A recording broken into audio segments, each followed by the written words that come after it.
Life support থেকে বাংলাদেশের football বেঁচে ফেরার আজ 10 মাস। বিগত 10 বছরেও যা ঘটেনি, যা আপনি দেখেননি, তা করে দেখিয়েছেন স্বপ্নবাজ প্রেসিডেন্ট তাবিথ আউয়াল। একদিকে হামজা চৌধুরীর আগমন, আরেকদিকে প্রেসিডেন্ট তাবিথ আউয়ালের দুরন্ত নেতৃত্ব।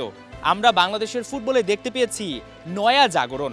নারী ফুটবলে প্রথমবারের মতো এশিয়ান কাপের মূল পর্বে জায়গা করে নেয়া, সাফে নারীদের জুনিয়র পর্যায়ে চ্যাম্পিয়নশিপ, একই সাথে জুনিয়র নারীদের এশিয়ান কাপের মূল পর্বে টিকিট কেটে নেয়া।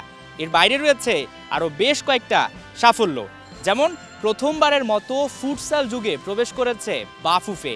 সবার লাস্টে যে জায়গাটায় বাফুফে নিজেদেরকে যুক্ত করেছে তা হচ্ছে ই গেমস, অর্থাৎ বোঝাই যাচ্ছে সময়ের তালে তালে নিজেদেরকে আপডেট করছে বাংলাদেশ ফুটবল ফেডারেশন। অনেক মাইল ফলক রয়েছে এই 10 মাসে, তবে আছে একটা আক্ষেপের জায়গা, আর সেই আক্ষেপটা ডাবল করেছে বসুন্ধরা কিংস। তারা তাদের দলে ভিড়িয়েছেন এমন একজন কোচকে, যেটা দেখে আবারও আলোচনায় উঠে এসেছে Javier Cabrera. Roberto Carlos Mario Gomez কোথায় তিনি কোচিং করাননি, ইউরোপ, আমেরিকা এবং এশিয়া সব জায়গায় আলো কেড়েছেন। এবার পালা বসুন্ধরা কিংসের নিজের যোগ্যতাটা প্রমাণ করা। আর্জেন্টাইনি কোচকে দেখে আপনার কি একটুও আফসোস হয়? কেন এত হাই প্রোফাইল কোচ একটা ক্লাবে আসলেও বাংলাদেশের জাতীয় দলে দেখা যাচ্ছে না? কেন হাভিয়ের কাবরেরাকে বাদ দিতে পারছে না বাফুফে? একটু পেছনে ফেরা যাক। নিশ্চয়ই আপনার মনে আছে, ভরা মজলিসে বাফুফের এক কর্তা পদত্যাগ চেয়েছিলেন হাভিয়ের কাবরেরার, আর তার পরপরই তাকে একটা পদ থেকে সরিয়ে দেয়া হয়। আর তখনই একটা বিষয় স্পষ্ট হয়, হাভিয়ের কাবরেরাকে চাচ্ছে বাফুফে। চাইলেই কাবরেরাকে বাদ দিতে পারে বাফুফে, কিন্তু তারা চাচ্ছে না। তার সঙ্গে যে নতুন চুক্তি হয়েছে সেটার মেয়াদ 2026 সালের 31শে এপ্রিল পর্যন্ত। ঠিক ওই মাসে রয়েছে এএফসি এশিয়ান কাপ কোয়ালিফায়ারে বাংলাদেশের ম্যাচ সিঙ্গাপুরের বিপক্ষে 1 এপ্রিল। অর্থাৎ বোঝাই যাচ্ছে এই সময়টা কোচকে বাদ দিয়ে বিপাকে পড়তে চাচ্ছে না বাংলাদেশ। এর একটাই কারণ, অনেকদিন ধরে হাভিয়ের কাবরেরা বাংলাদেশে আছেন, তিনি তাদের কন্ডিশনটা জানেন এবং প্লেয়ারদের ভালো মতো চেনেন।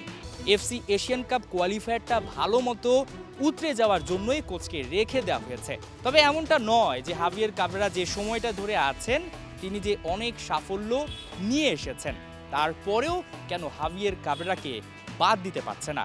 সবার একটাই প্রশ্ন, এই 10 মাসে অনেক অনেক মাইল ফলক এসেছে তাবিথ আউয়ালের হাত ধরে। তাহলে কি তাবিথ আউয়ালের হাত ধরে আমরা কেন একটা ভালো মানের কোচ পাচ্ছি না, যেখানে হামজা চৌধুরী, ফাহমিদুল, সমিত সোম, কিউবা মিচেল তাদেরকে নিয়ে আমরা কাজ করছি, স্বপ্ন দেখছি যে বাংলাদেশ শুধুমাত্র এশিয়ার গণ্ডির ভেতরে থাকবে না, বাংলাদেশ একটা সময় বিশ্বকাপ খেলবে। অর্থাৎ লম্বা প্ল্যান অনুযায়ী কেন আমরা এখনই ভালো স্টেপ নিচ্ছি না?